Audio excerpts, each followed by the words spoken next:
Dneska vám ukážem, ako sa v minulosti šilo.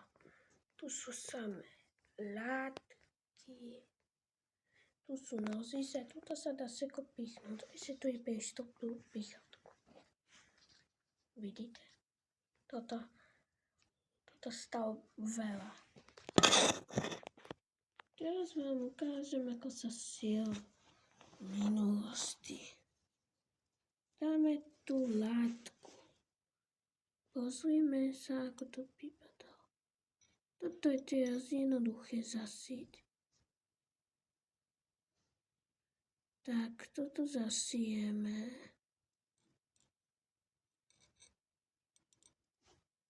Takto. Tak, toto budete furt robiť. To potom mine.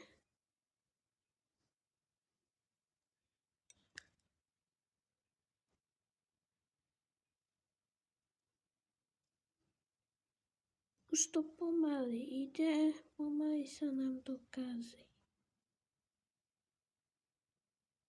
Čo to takto zasijeme. Teraz vidíte, ako sa to urobí.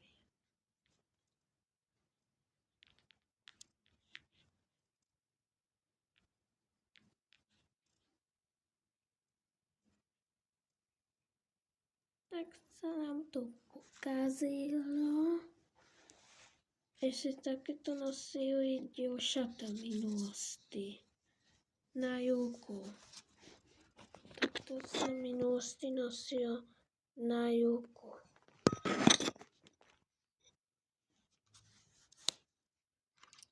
Tu sú špendíky. Viete, na čo sú v minulosti špendíky? Iba na budíky. Toľko toto stálo, toľko to.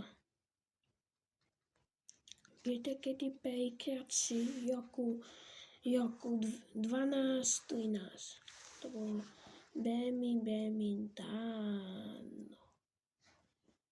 V škole dáme mačke, pichátka.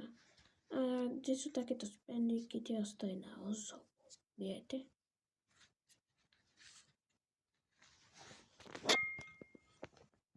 Vidíte? Toto sa používa na šité. Chcete také kombíko a toto je na písací stroj.